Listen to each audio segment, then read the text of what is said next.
The tourniquet slipped off the mannequin's arm for the third time, and the young medic swore under his breath, loud enough for 3 people to hear.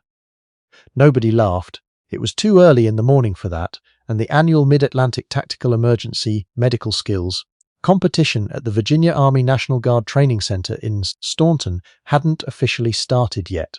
The 19 teams filling the main training bay were too busy adjusting their gear, reviewing laminated protocol cards, taping their wrists, doing everything except noticing the old man sitting alone on a folding chair near the far wall.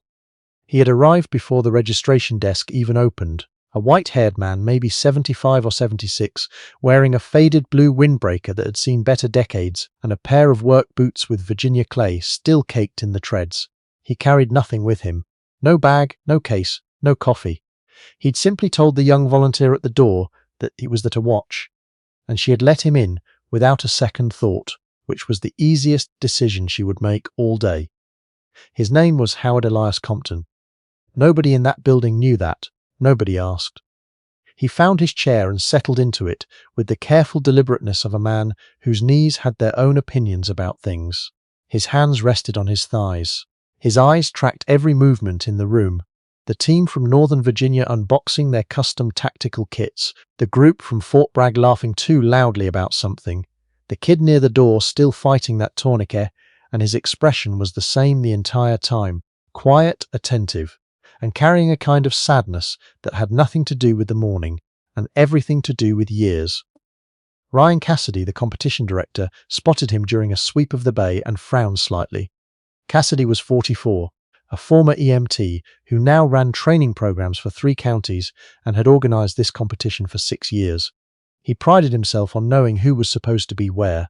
The old man in the windbreaker didn't fit any category he could immediately place. He leaned toward his assistant. "Who's the old guy by the wall?" The assistant shrugged, said he was here to observe. "Doesn't look like trouble." "Volunteer?" "Don't think so." "Competitor?" The assistant almost laughed. "In that jacket?"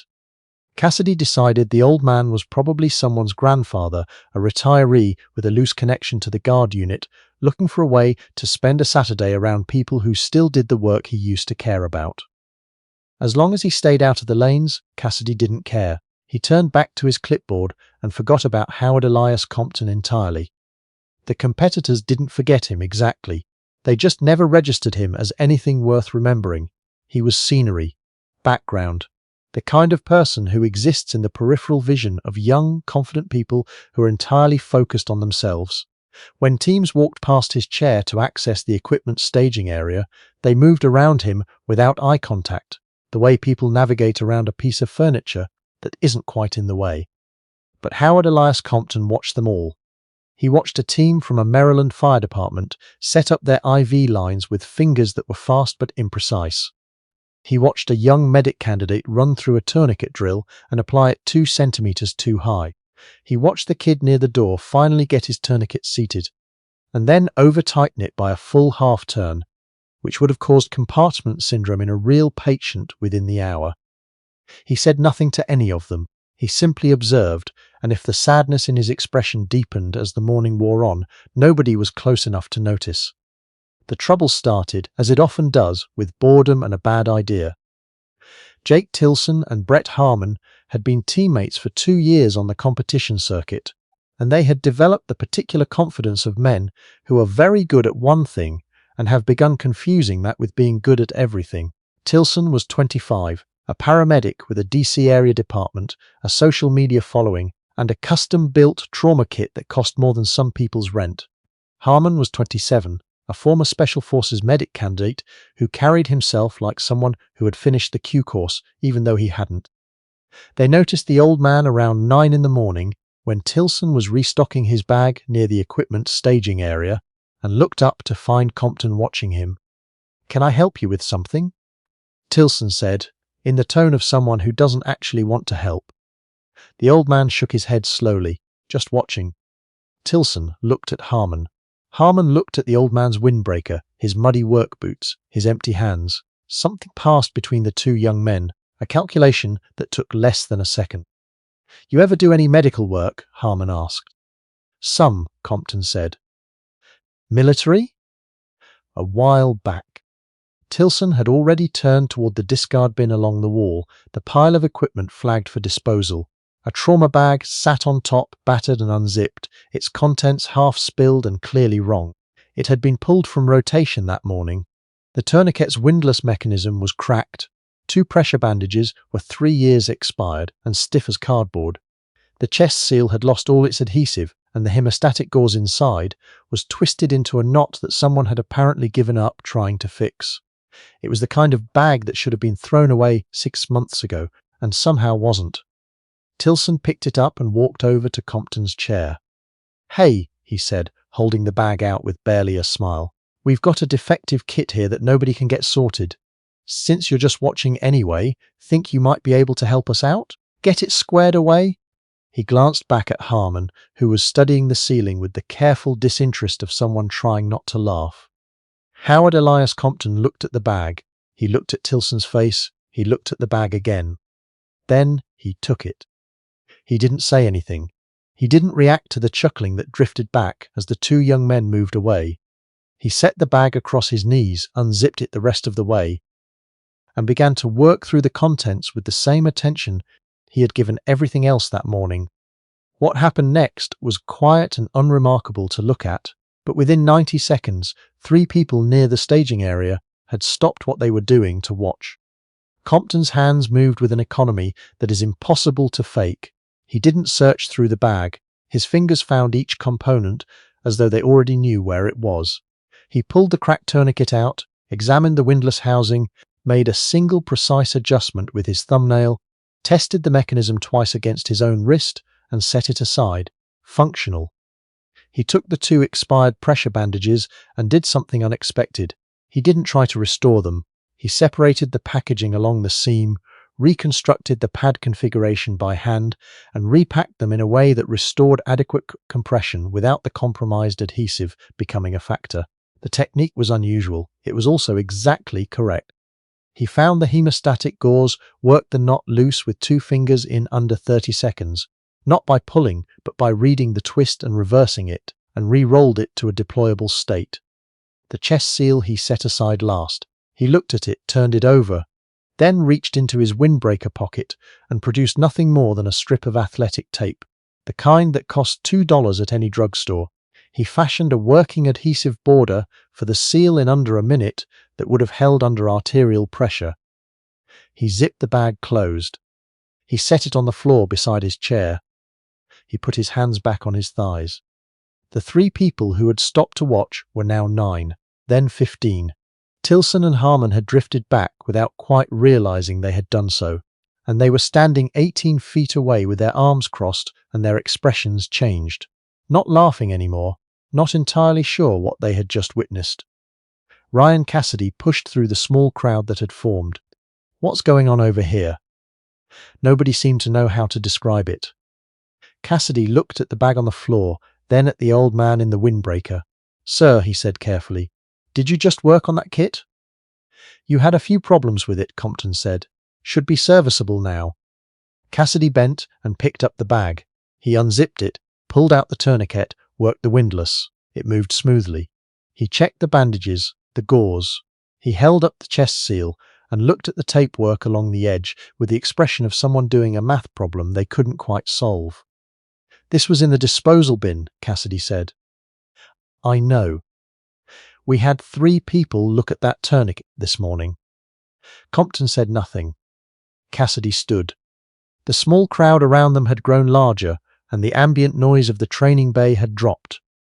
The kind of quiet that falls when people sense that something worth paying attention to is happening. He looked at the old man for a long moment. "Sir," he said, "I have to ask you something. Who are you?" The old man's expression didn't change. "Howard Compton. I used to be in the army." Cassidy waited for more. Nothing came. "What did you do in the army?" "Medical," Compton said. It was Brett Harmon who stepped forward. His face was uncertain in a way it hadn't been all morning, and the uncertainty was making him look younger than he was. "Sir," he said, "what you just did with that kit, where did you learn that?" Compton looked at him steadily. "I've had to make worse work in worse conditions." The silence that followed that sentence was a different kind of quiet from any that had come before it. Cassidy made a decision. He wasn't sure later exactly why he made it, except that something in the old man's bearing had bypassed every professional instinct he had about protocol and organization and told him, clearly, without argument, that it was the right thing to do. "Mr. Compton," he said, "we have our first scenario starting in 20 minutes. I know you didn't register, and I know this is irregular, but I'd like to ask you, if you're willing, to run a scenario with us, informal, no official score." He gestured at the crowd around them, "just so people can see." The old man looked at the training lanes. He looked at the crowd. He looked at the discard bag on the floor. "I'll use that kit," he said. That was when things got very quiet. The scenario Cassidy set up was not a simple one. He called it a MASCL, mass casualty event. 4 simulated patients with varied injury patterns staged across a lane approximately 40 feet long. Under standard competition parameters, a 2-person team was expected to triage and treat all 4 patients within 8 minutes to receive full marks. A solo practitioner completing the same scenario had never been formally timed because no one had ever run it solo. Compton stood at the entry point to the lane, holding the repaired discard bag in one hand, and waited for the signal. The entire training bay had stopped. 19 teams, their coaches, the volunteers, the scorekeepers, all of them had gathered along the edges of the lane. Tilson and Harmon stood near the front. Cassidy held a stopwatch. The signal came. If you have ever watched someone who is genuinely masterful at something that matters, not talented, not trained, but masterful, the way certain people carry decades of real consequence in their hands, then you already understand what happened in that training lane. And if you haven't, there is no description that fully covers it. You simply have to be there, in that room, in that quiet, watching hands that already know. 1 minute in, Howard Elias Compton had already assessed all 4 patients, called out their priority sequence aloud, and was working on the arterial bleed, the most critical case. With the hemostatic gauze he had repacked himself from the discard bag. His hands moved low and precise, no wasted motion, no hesitation between steps. He spoke quietly to the mannequin as he worked, in the tone of a man talking someone through something frightening, and 3 people in the crowd with combat experience felt something move in their chests that they couldn't immediately name. At 90 seconds, the first patient was stabilized. He moved to the second. This one was the scenario's technical trap, a penetrating chest wound requiring the chest seal he had repaired with athletic tape. He deployed it in 11 seconds.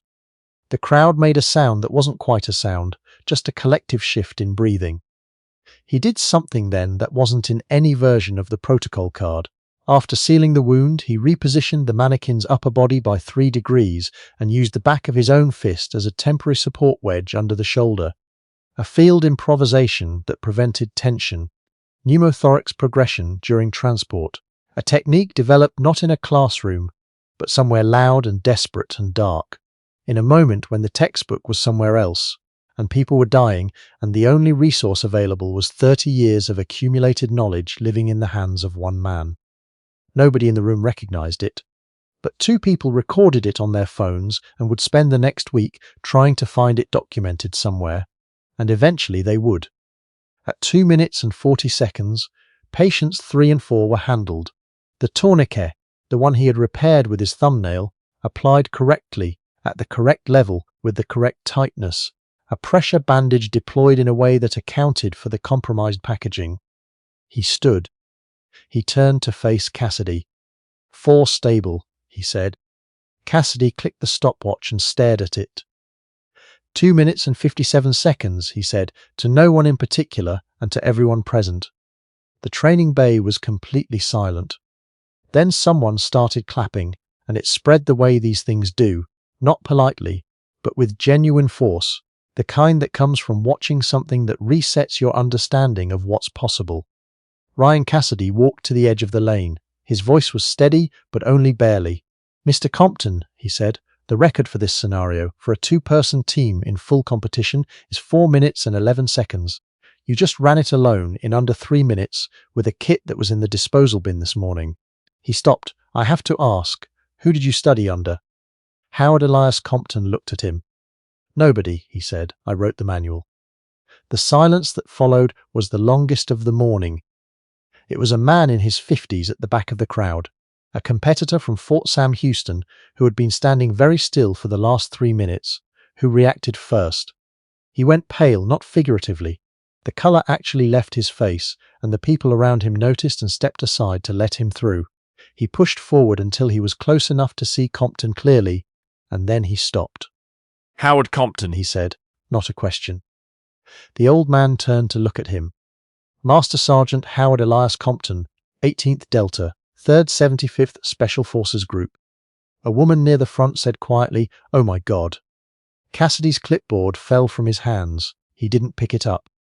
The man from Fort Sam Houston turned to face the crowd. His voice was not quite steady. "I need everyone in this room to understand something. The TCC guidelines, the Tactical Combat Casualty Care Protocol that every one of you trained from, that has been the foundation of US military field medicine since 1996. He is one of the 3 people who wrote it, not contributed to it, wrote it. From field experience accumulated across 3 conflicts." He stopped to breathe. Master Sergeant Compton served in Vietnam, Desert Storm, and 2 tours in Iraq. In Fallujah in 2004, during a complex ambush in which his team's primary and secondary medical supplies were both destroyed by enemy fire, he treated 11 severely wounded soldiers over the course of 4 hours using improvised materials and a partially destroyed kit. He paused. All 11 survived. He is the only Army medic in the history of the modern US military to be awarded both the Medal of Honor and the Distinguished Service Medal for the same engagement. Jake Tilson and Brett Harmon looked like the floor had shifted under them. Into this silence came the sound of a vehicle outside. A door opening, then footsteps crossing the gravel lot quickly. The main bay door opened. The man who walked in was wearing army dress greens with the rank of Major General, his chest a landscape of ribbons and decorations, moving through the gathered crowd with the particular energy of someone who had driven faster than they probably should have on a Saturday morning. His name was Harvey Norris. He was the commanding general of the Army Medical Center of Excellence at Fort Sam, Houston, Texas, and he had received a phone call 40 minutes ago that had made him leave a conference in Richmond without a second thought. He crossed the training bay in 12 steps and stopped in front of Howard Elias Compton. He came to attention. He rendered a salute that belonged in a formal ceremony, held it with the precision of a man who understood exactly what it meant. "Master Sergeant Compton," he said, "Sir." The old man returned the salute with an ease that came from having done it 10,000 times. "Harvey," Compton said quietly. Major General Harvey Norris lowered his hand. For a moment he looked like he was going to say something official and couldn't find the formality. "I got the call that you were here," he said. "I was in Richmond. I had to come." He turned to face the crowd. When he spoke, his voice carried the practiced weight of a man who had given hundreds of addresses, but this one he was not prepared for, and everyone could tell. "In 1987, he said, "I was a 22-year-old medic candidate at Fort Bragg. I was washing out. I had the technical knowledge, but I didn't have. The hands didn't match the head. I was 2 days from being recycled out of the program." He looked at Compton.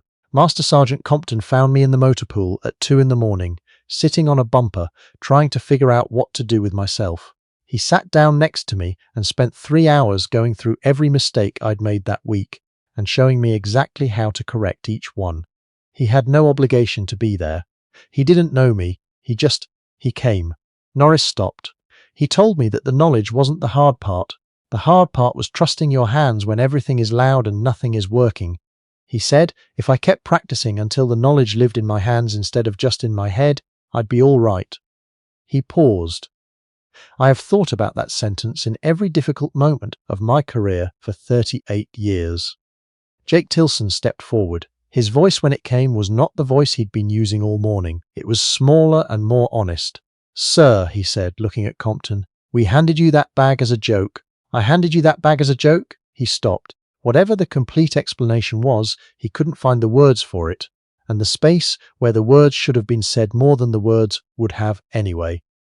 "I'm sorry. I don't have anything better than that." Brett Harmon nodded and said nothing and looked at the floor. Howard Elias Compton looked at both of them for a moment. When he spoke, it wasn't harsh and it wasn't the easy kind of forgiving either.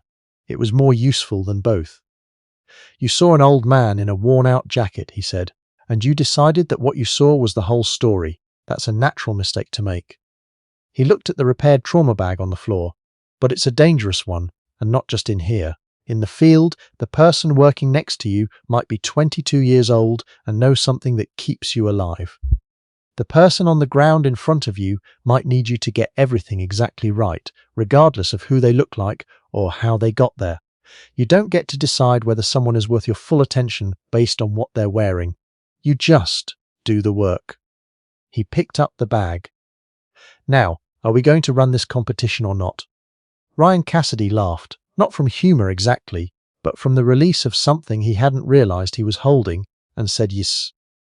What happened over the following 4 hours was not something any of the people who attended that day would ever describe easily, because it resisted easy description.